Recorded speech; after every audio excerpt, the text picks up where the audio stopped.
विक्रम और बेताल की अद्भुत कथा। बहुत समय पहले उज्जैनी नगरी में एक महान और न्यायप्रिय राजा राज्य करते थे, जिनका नाम था राजा विक्रमादित्य। राजा विक्रमादित्य अपनी वीरता, बुद्धिमानी और न्याय के लिए पूरे आर्यावर्त में प्रसिद्ध थे। वे कभी भी कठिन परिस्थितियों से डरते नहीं थे और हमेशा सत्य और धर्म के मार्ग पर चलते थे। उसी राज्य में एक दिन एक रहस्यमय साधु राजा के दरबार में आया। उसके हाथ में एक अजीब सा फल था। वो साधु हर दिन राजा को एक फल भेंट करता और बिना कुछ कहे चला जाता। ये सिलसिला कई दिनों तक चलता रहा। राजा को उस साधु के व्यवहार पर थोड़ा आश्चर्य होता, लेकिन वे कुछ नहीं कहते। एक दिन राजा ने वो फल अपने सेवक को दिया। सेवक से गलती से फल जमीन पर गिर गया और वो टूट गया। जैसे ही फल टूटा, उसके अंदर से एक चमकदार हीरा निकल पड़ा। ये देखकर राजा बहुत हैरान हुए। उन्होंने तुरंत अपने खजांची को बुलाया और पहले के सभी फलों को मंगवाया। जब सभी फल तोड़े गए तो हर फल के अंदर से एक एक कीमती रत्न निकला। राजा समझ गए कि वो साधु कोई साधारण व्यक्ति नहीं है। अगले दिन जब साधु फिर दरबार में आया तो राजा ने उससे पूछा, हे साधु, तुम मुझे इतने कीमती रत्न क्यों दे रहे हो? साधु मुस्कुराया और बोला, राजन, मैं आपसे एक काम करवाना चाहता हूं। अगर आप वो काम कर देंगे तो ये रत्न आपकी भेंट समझिए। राजा विक्रमादित्य ने बिना डरे कहा, कहो साधु, तुम्हें क्या चाहिए? साधु बोला, राजन, आज रात आपको शमशान के पास एक पुराने पेड़ से एक शव उतारकर मेरे पास लाना होगा। राजा को ये काम अजीब लगा, लेकिन वे अपने वचन के पक्के थे। उन्होंने तुरंत हां कर दी। रात होते ही राजा विक्रमादित्य अकेले ही उस भयानक शमशान की ओर चल पड़े।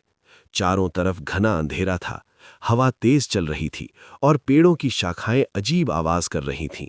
दूर कहीं उल्लू की आवाज सुनाई दे रही थी। शमशान के बीचों बीच एक बहुत पुराना और ऊंचा पेड़ था।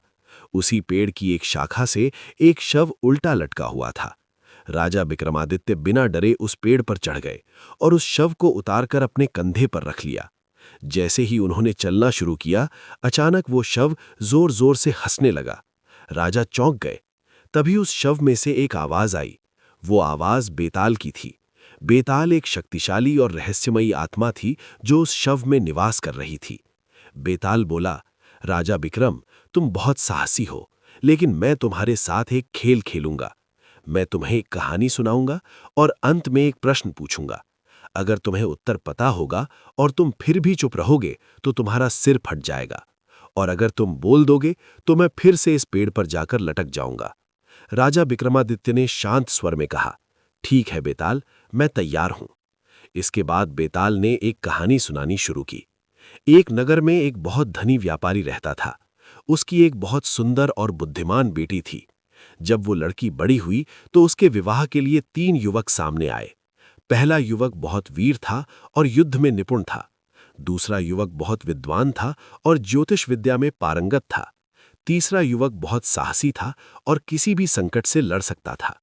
एक दिन अचानक वो लड़की जंगल में घूमने गई और वहां एक राक्षस ने उसका अपहरण कर लिया।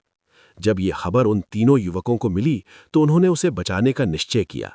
विद्वान युवक ने अपनी ज्योतिष विद्या से पता लगाया कि लड़की कहाँ है। वीर युवक ने राक्षस से युद्ध किया और उसे मार डाला, और तीसरा युवक उस लड़की को सुरक्षित उसके घर तक वापस ले आया। बेताल ने कहानी समाप्त करके पूछा, अब बताओ राजा विक्रम, उस लड़की का विवाह किससे होना चाहिए? राजा विक्रमादित्य कुछ देर सोचते रहे, फिर बोले, जिसने राक्षस से लड़कर उसे मारा वही उस लड़की का सच्चा रक्षक है, इसलिए उसी से विवाह होना चाहिए। राजा का उत्तर सुनते ही बेताल जोर से हंसा और तुरंत उड़कर वापस उसी पेड़ पर जा लटका। राजा विक्रमादित्य फिर से उस पेड़ के पास गए, शव को उतारा और अपने कंधे पर रखकर चलने लगे। फिर बेताल ने एक और कहानी सुनाई और फिर एक प्रश्न पूछा। इस तरह हर बार बेताल कहानी सुनाता और प्रश्न पूछता, और हर बार राजा विक्रमादित्य सही उत्तर दे देते। लेकिन जैसे ही वे उत्तर देते, बेताल फिर से उड़कर उसी पेड़ पर जा लटकता। राजा विक्रमादित्य बार बार उसे पकड़कर लाते रहे। वे थके नहीं, डरे नहीं और हार नहीं मानी। आखिरकार बेताल राजा की बुद्धिमानी और धैर्य से बहुत प्रभावित हुआ। तब बेताल ने राजा को एक रहस्य बताया। उसने कहा, राजन, वो वास्तव में एक तांत्रिक है। वो आपको बलि चढ़ाकर बड़ी शक्ति प्राप्त करना चाहता है। जब आप शव लेकर उसके पास पहुंचेंगे तो वो आपसे कहेगा कि उसके सामने सिर झुकाकर प्रणाम करो। जैसे ही आप झुकेंगे वो आपकी बलि दे देगा। ये सुनकर राजा विक्रमादित्य सतर्क हो गए। जब वे शव लेकर उस तांत्रिक के पास पहुंचे तो तांत्रिक बहुत खुश हुआ। उसने वही कहा जो बेताल ने बताया था। राजन, पहले देवता को प्रणाम करो।